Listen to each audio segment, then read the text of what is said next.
అందరికీ నమస్కారం. నేను మీ కిరణ్ రాయల్, జనసేన పార్టీ తిరుపతి నియోజకవర్గ ఇన్ఛార్జ్. ఈరోజు పొద్దున నుంచి మనం చూస్తున్నాం, అది జనసేన పార్టీ అధికార ప్రతినిధి మరియు విజయవాడ వెస్ట్ ఇన్ఛార్జ్ పోతిని మహేష్ గారు రాజీనామా, ప్రెస్ మీటు ఇవన్నీ చూస్తున్నాం మనం.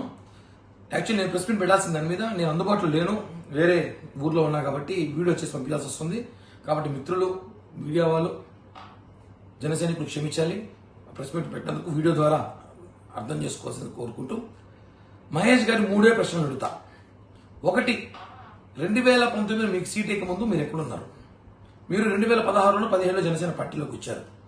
మీకు ఈరోజు జనసేన పార్టీ లేకపోతే మీకు ఇంత చరిష్మైన క్రేజ్ వచ్చేదా? అసలు పవన్ కళ్యాణ్ గారు మీకు ఎంత ప్రియారిటీ ఇచ్చారు, ఎంత వాల్యూ ఇచ్చారు మీకు తెలుసు కదా. ఇవన్నీ కూడా మీరు ఎక్కడి నుంచి వచ్చింది?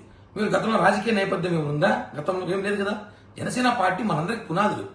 మనకందరికీ జనసేన పార్టీ పవన్ కళ్యాణ్ గారు భిక్ష పెట్టారు. ఈ రోజు మన పవన్ కళ్యాణ్ గారు ఏదో వ్యూహాలు, ఆశయాలు ఉన్నాయి కాబట్టి అర్థం చేసుకొని పోవాలి.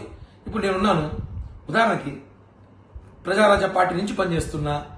2014లో నుంచి జనసేన పార్టీ పెట్టిన రోజు నుంచి ఉన్నాను, మీకన్నా ముందు నుంచే ఉన్నా. నేను మొన్నటి ఇన్ఛార్జిగా ఇచ్చారు, తిరుపతిలో పనిచేస్తున్నా.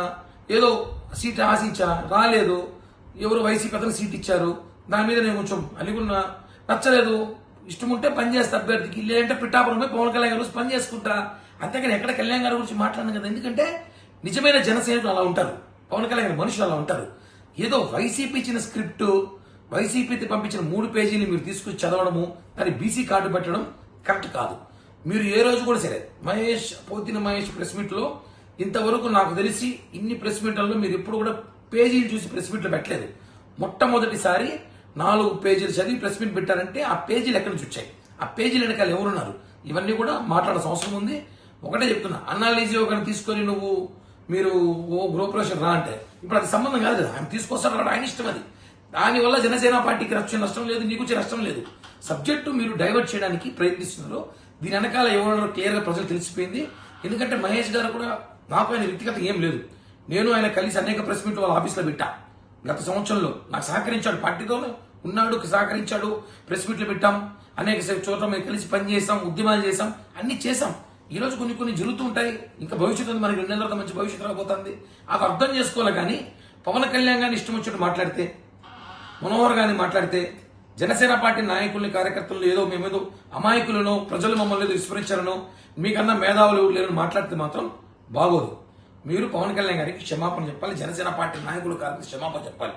లేకపోతే మీకు తెలుసు, మీరెంత ఉద్యమకారులు, మీకు మించి ఉద్యమకారులు మేము కూడా. ఎంత దాకా దిగుతాం, ఏమైనా చేస్తాం. ఊరికే బెదిరించేది కదా. ఆధారాలు ఉన్నాయి. ఏం ఆధారాలు?